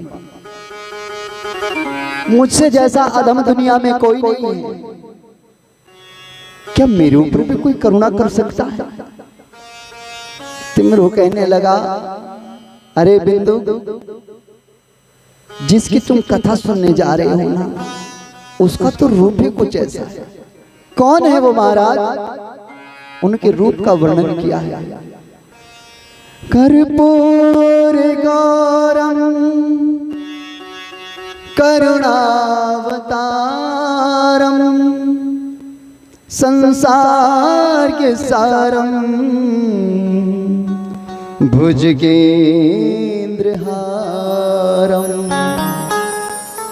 सदा वसंतम हृदयारविंदे भावं भवानी। हे प्रभु, हे शिव बाबा, वो करुणा के अवतार है, वो कर्पूर की तरह घोर वर्णन है, सुंदर उनका वर्णन, करुणा के सागर है और गले में सर्पों की माला डाले रहते हैं, भुजंगहार, सदा प्रसन्न रहने वाले, और भवानी जिनके साथ साथ रहती है। उन भगवान शंकर के पावन चरणों में आओ बार बार वंदन करते हैं। बोलिए शंकर भगवान की जय। बिंदुक ने बड़े श्रद्धा भाव से तुमरो के पावन चरणों में बैठे, प्रभु मुझे बताइए भगवान की पावन कथा, शिव भगवान की पवित्र पावन कथा का अनुष्ठान कैसे होता? तुमरो कहने लगा, देखो भगवान शंकर की पावन कथा कहने वाला वक्ता सरल होना चाहिए, शास्त्रों का ज्ञाता होना चाहिए, भगवान के चरणों में उसका प्रेम होना चाहिए,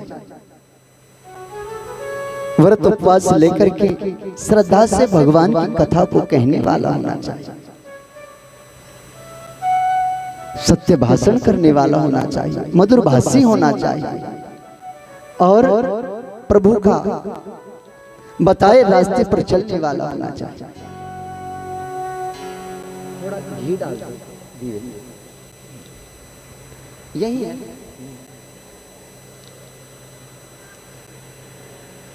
महाराज,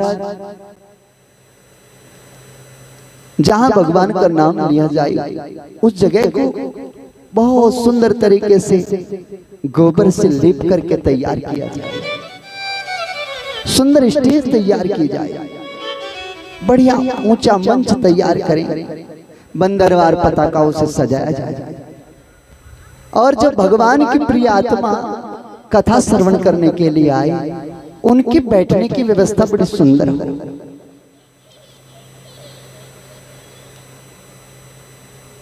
ये ऐसे ही है जैसे कोई भी पवित्र आत्मा चल करके हमारे द्वार पर आती है तो हम उसकी कितनी सेवा कर सकते हैं, कथा के माध्यम से कितनी सेवा, कितना उस पर प्रेम करुणा लुटा सकते हैं। कोई भी पवित्र आत्मा बिना प्रसाद लिए ना जाने।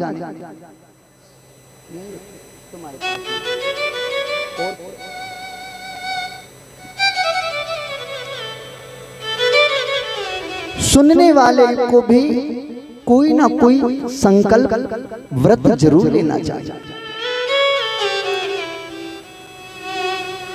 अगर उपवास नहीं रख सकते, एक समय भोजन करें, अगर एक समय भी ना हमसे भूखा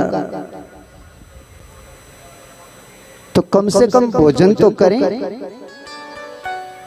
पर निस्वाद भोजन करें, यानी भोजन में स्वाद ना ले, पेट भरने के लिए, भूख मिटाने के लिए भोजन करें, जीव के स्वाद के लिए भोजन ना करें, त्याग करें स्वाद का, जिह्वा के स्वाद का। अगर हम ये भी नहीं कर सकते तो इतना तो प्रण ले कि 7 दिन हम झूठ नहीं बोले।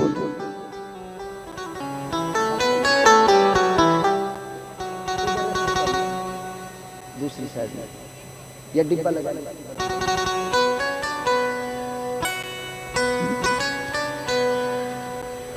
व्रत लेना है ना, हम झूठ नहीं बोलेंगे, 7 दिन ये व्रत लेंगे, या हम 7 दिन किसी की निंदा नहीं करेंगे, किसी के बारे में कुछ गलत नहीं बोलेंगे, किसी की चर्चा नहीं करेंगे 7 दिन, या हम 7 दिन भगवान का जाप करेंगे। वैसे ये तो मैं आपसे जरूर निवेदन करूंगा, 7 दिन भगवान की कथा चल रही है तो 7 दिन आप जाप तो जरूर करो, माला अपने हाथ में रखो, ओम नमः शिवाय, ओम नमः शिवाय, ओम नमः शिवाय, जितना भी ज्यादा से ज्यादा हो, जितना भी मौका मिले उतना ही समय ओम नमः शिवाय का जाप करें। शिव महापुराण के साथ साथ जब ओम नमः शिवाय का जाप चलता है तो हमारा भजन दिन दुनी रात चौगुनी तरक्की करता है। ओम नमः शिवाय का तो जरूर जाप। भगवान शंकर को जल चढ़ा करके आया, शिव पिंडी पर जल चढ़ाएं, बेलपत्र चढ़ाएं, प्रार्थना करें हे प्रभु हमें आरोग्य प्रदान करें ताकि हम ज्यादा से ज्यादा लंबे समय तक तेरा भजन करें। बिंदुक ने कहा, महाराज जो व्यक्ति व्रत ना कर सके, भूखा ना रह सके, क्या उसे कोई दोष लगता है? तुम लोग कहने लगे वैसे तो भगवान के भजन में किसी भी प्रकार का कोई दोष नहीं लगता। भगवान के भजन से, भजन में भोजन आदि का कोई दोष नहीं लगता। हम भोजन करें पर शुद्ध और सात्विक भोजन करें। 7 दिन लहसुन प्याज का त्याग करें, ऐसे व्यंजन ना करें जो हमारे शरीर के लिए तमोगुण बढ़ाने वाले हैं। मदिरा का त्याग करें, नशों का त्याग करें, जब तक भगवान की भक्ति चल रही है, जब तक भगवान का भजन चल, इससे आगे छोड़ पाए तो बहुत बड़ी बात है, बड़ी कृपा है। यानी त्याग करें, जितना हम त्याग करेंगे उतना ही ज्यादा हमारा वजन बनेगा, जितना हम त्याग करेंगे उतना ही ज्यादा हमारी शक्ति बढ़ेगी। त्याग से संसार में तुरंत शांति मिलती है। इसीलिए भगवान का साधक, भगवान का भगत, भोले बाबा का भगत भोले जैसा ही बन जाए। जैसे भगवान शंकर हैं, बिल्कुल सरल सहज, सबको स्वीकार करने वाले, ऐसे हम बनेंगे तो शिव महापुराण हमारी समझ में आएगा। शिव पुराण को समझना ये बड़ी टेढ़ी बात है, सीधी बात नहीं। आप शिव पुराण को पढ़ोगे तो आपकी समझ में नहीं आएगा, बुद्धि भ्रमित हो जाएगी। पर शिव महापुराण को जब हम साधना में डालते हैं, भजन के साथ डालते हैं, भगवान शंकर के मूल मंत्र ओम नमः शिवाय का जाप करते करते शिव महापुराण को धारण करते हैं, तब हमारी समझ में आता है ये कोई पुस्तक नहीं है, ये शक्ति है। ये ऐसी शक्ति है जो हमें बल देती है, ये ऐसी शक्ति है जो हमें आरोग्य देती है, ये ऐसी शक्ति है जो हमें धन देती है, ये ऐसी शक्ति है जो हमारी मान प्रतिष्ठा संसार में बढ़ाती है।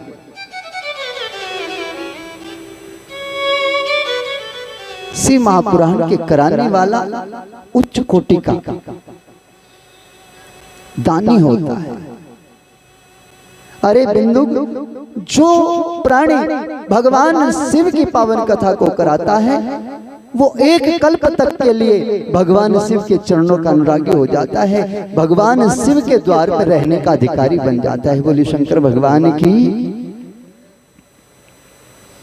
बिंदु बड़े प्रसन्न हुए, हे प्रभु मेरा तो जीवन का उद्धार हो गया, आज आप जैसे पवित्र महात्मा का मुझे दर्शन हुआ है और आपकी पवित्र वाणी से मुझे श्री शिव महापुराण की पावन लीला, भगवान की पावन कथा का जो रसपान है वो मुझे प्राप्त होने जा रहा है। अनेक जन्मों के जब हमारे पुण्य उदय होते हैं तब हमें शिव कथा मिलती है। शंकर जी की कथा ये कल्याण की कथा है।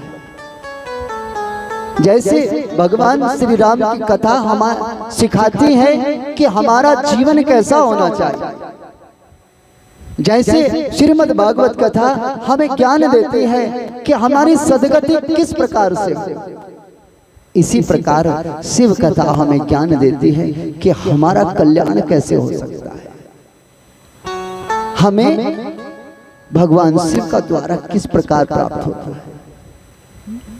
शिव के जैसे देखो, एक शब्द तो है शिव और एक शब्द है सब,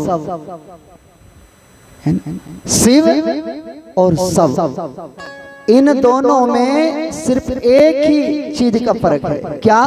अगर शिव के पास से मात्रा को हटा दिया जाए तो क्या बचता है? सब। और ये मात्रा क्या है? ये मात्रा है भजन। ये मात्रा भजन का प्रतीक है, ये मात्रा शक्ति का प्रतीक है।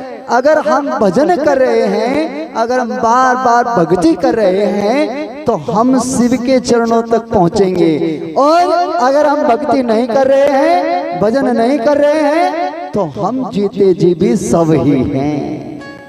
सब मतलब मरे हुए, हम जीवित नहीं हैं, हम मरे हुए। क्यों? क्योंकि वही जीव मरा हुआ है जो अपने लक्ष्य को प्राप्त नहीं होता, जो अपने अंतरात्मा को पवित्र नहीं करता। जो प्राणी अपने लक्ष्य को प्राप्त नहीं करता वो संसार में मरे हुए के तुल्य होता है। हमारा लक्ष्य क्या है? हमारा लक्ष्य है भजन करना और भगवान को प्राप्त करना। भगवान शिव की कृपा बरसे।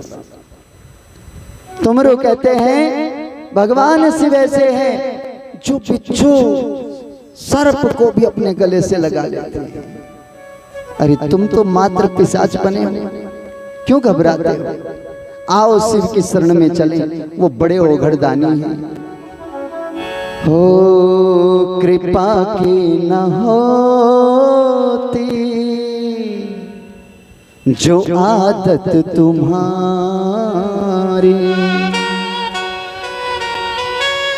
तो सुनी ही रहती अदालत तुम्हारी। हे भोलेनाथ, अगर आप करुणा के अवतार ना होते तो आपके द्वार पर कौन जाता? आइए भाव से कहें सभी।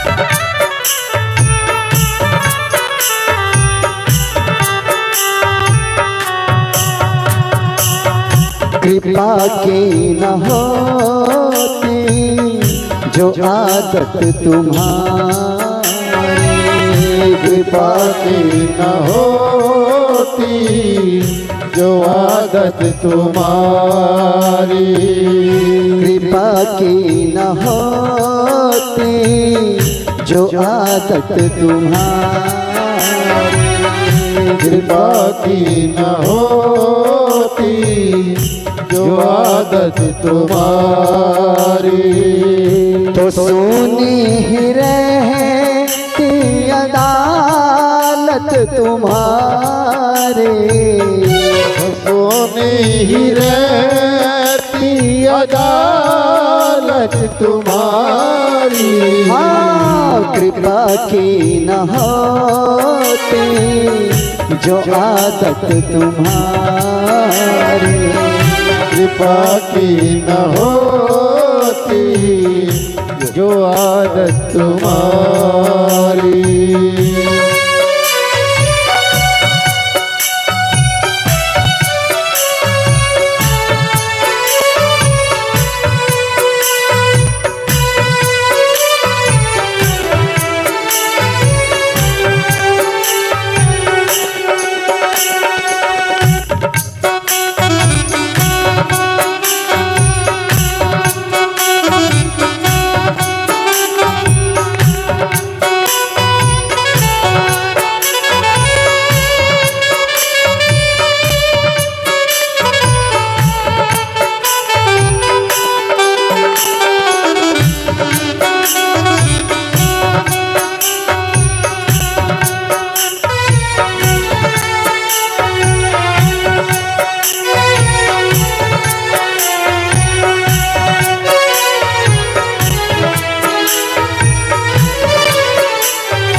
हो जो दिनों के दिल में जगह तुम न पाते, जो दिनों के दिल में जगह तुम न पाते, जो दिनों के दिल में जगह तुम न पाते, जो दिनों के दिल में जगह तुम न पाते, तो किस दिल में होती हिफाजत तुम्हारी, तो किस दिल में होती इबादत तुम्हारी, तो सुनी रहती अदालत तुम्हारी।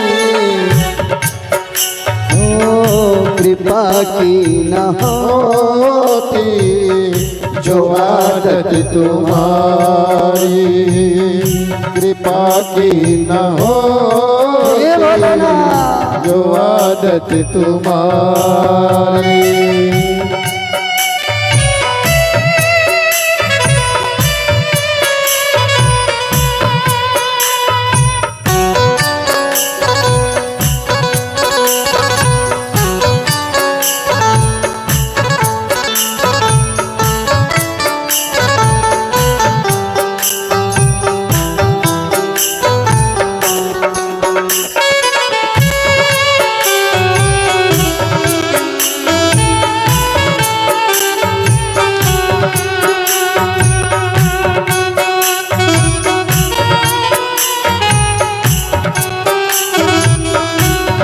बाबा गरीबों की दुनिया है आबाद तुमसे, गरीबों की दुनिया है आबाद तुमसे।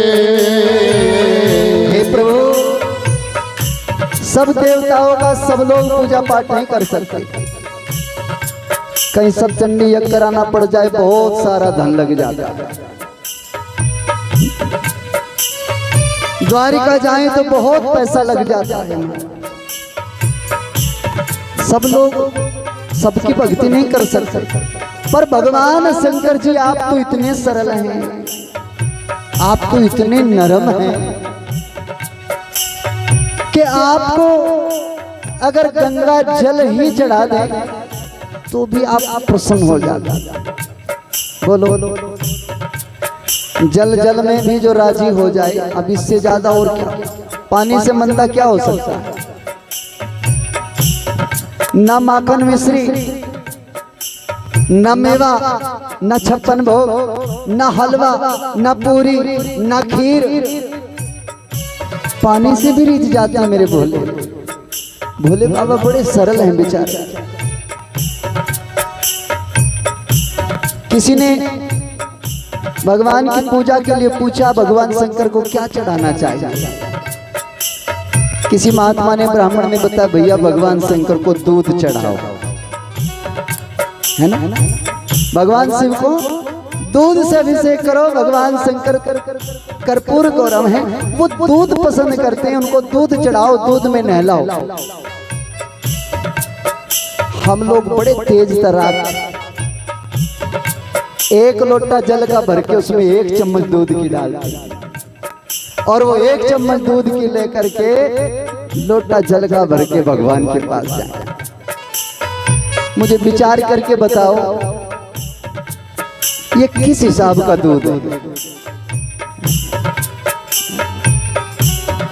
आपके घर जो दूध आता है अगर उसमें 1/3 पानी हो तो आप पहचान जाते हैं, अरे महाराज 75 पैसे दूध है, 25 पैसे पानी है, इसमें क्या दूध लेके आए। 10 उलाने दे देंगे, आगे से दूध नहीं लेंगे उससे। और भगवान शंकर कभी उलाना देते हैं कि तुम दूध चढ़ाने आए और दूध की चम्मच लाए, लोटा जल का भर लेकर, उसे भी स्वीकार कर लेते हैं। कितना भोला है। इसलिए भक्त कह रहा है गरीबों की दुनिया है आबाद तुमसे,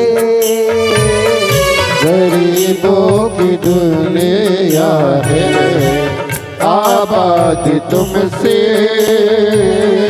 गरीबों की दुनिया है आबाद तुमसे,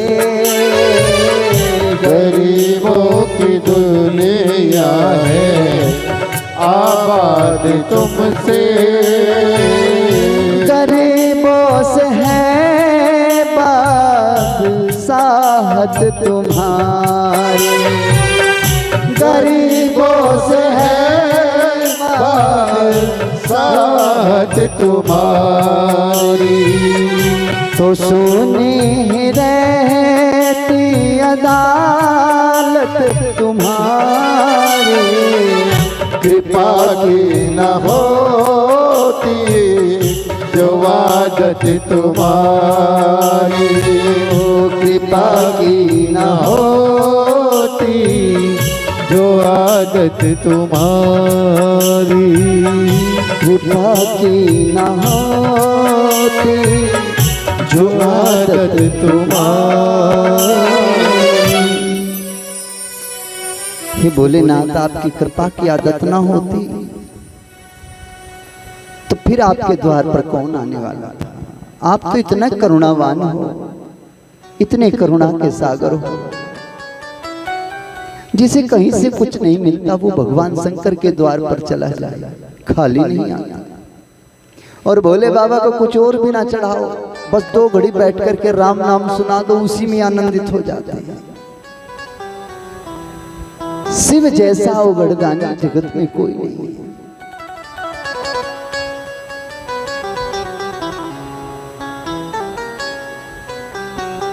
तुमरो कहता है रे बिंदु, भगवान शंकर के चरणानुरागी बन जाओ बस, इससे बढ़कर के जगत में और कुछ नहीं। तुमरो के द्वारा भगवान शिव की पावन कथा को श्रवण करके पिशाच योनि में रहने वाला बिंदु पिशाच योनि से मुक्त होकर के देव योनि को प्राप्त हुआ और भगवान शंकर जी के पावन लोक में जाकर के विश्राम किया। बोलिए शंकर भगवान की जय।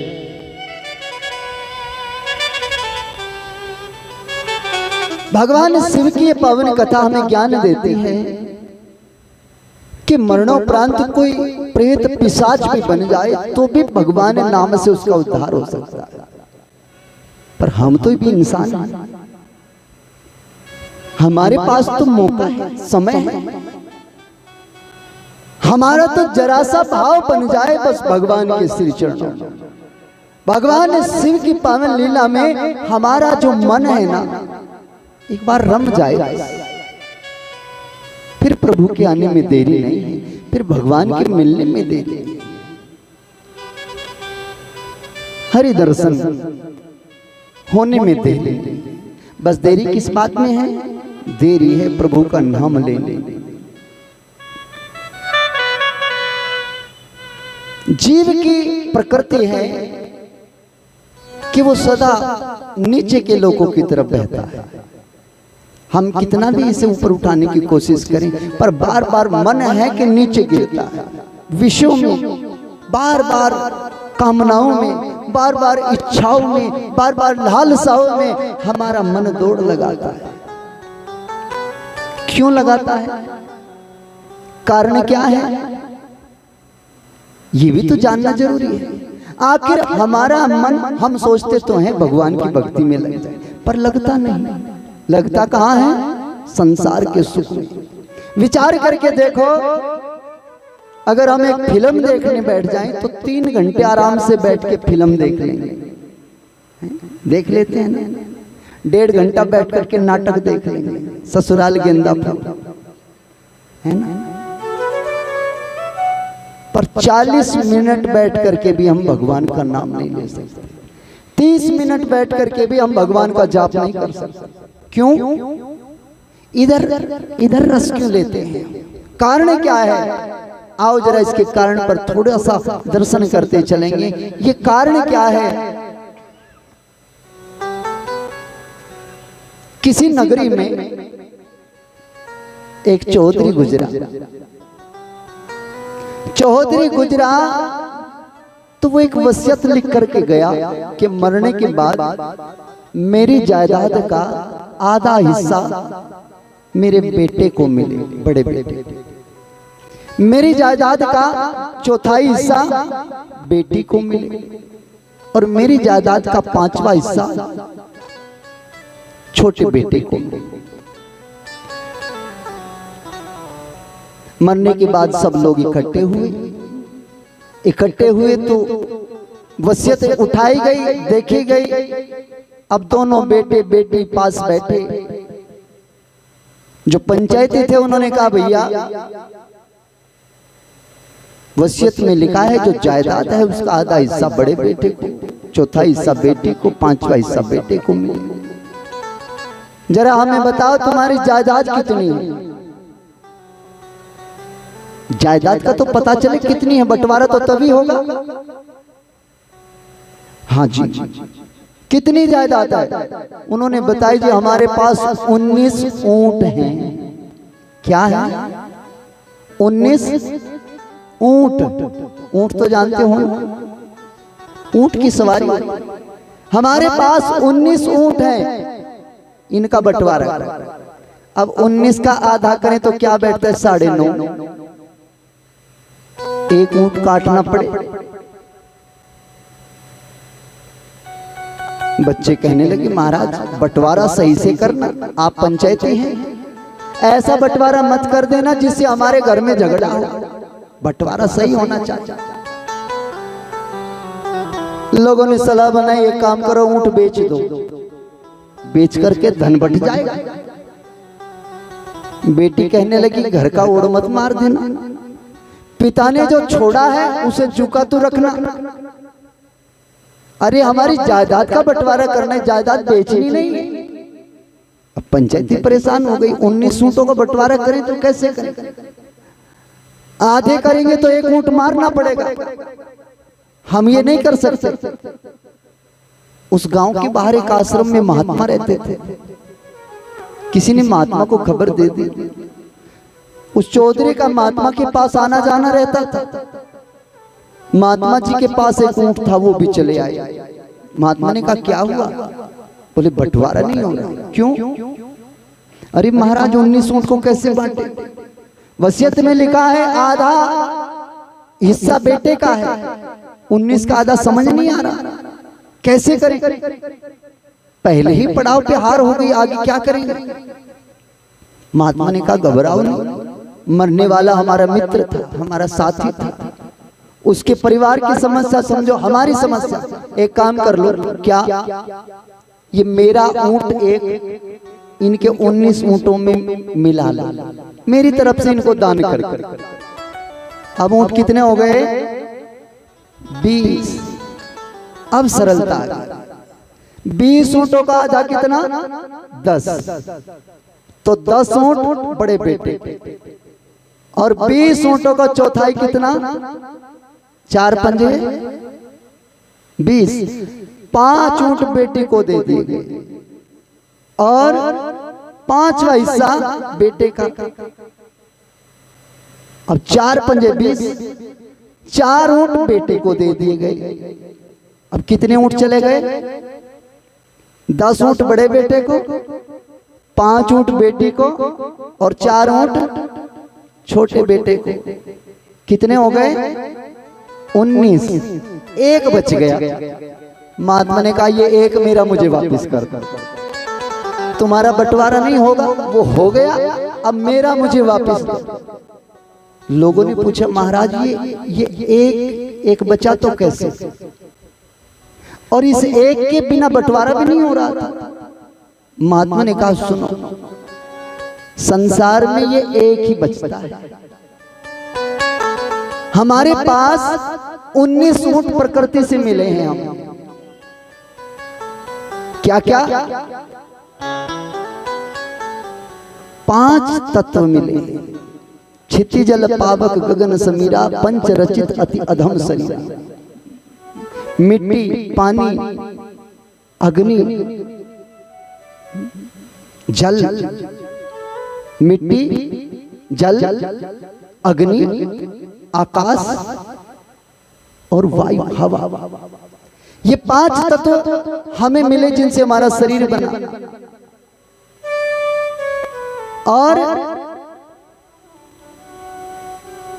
5 प्राण हमारे भीतर दौड़ लगा। चतुर्थ अंतःकरण हमारे भीतर बैठा, मन बुद्धि चित्त और अहंकार। मन, बुद्धि, चित्त और अहंकार, ये भी प्रकृति के हैं। ये 19 के 19 प्रकृति के, 5 कामेंद्रियां, 5 ज्ञानेंद्रियां, चतुर्थ अंतःकरण और 5 तत्वों की ये प्रकृति। ये 19 के 19 प्रकृति के हैं। ये इस प्रकृति की तरफ दौड़ लगाते हैं। हमारा मन भी इधर दौड़ेगा, हमारी बुद्धि भी इधर दौड़ लगाएगी, हमारा अहंकार भी इधर से बढ़ेगा। लेकिन ये सारे के सारे चेतन किससे हो रहे हैं? उस 20वें से। वो कौन है? वो है हमारी अंतरात्मा, जिसे जीवात्मा कहते हैं। उस अंतरात्मा के बिना हमारे ये 19 किसी काम के नहीं।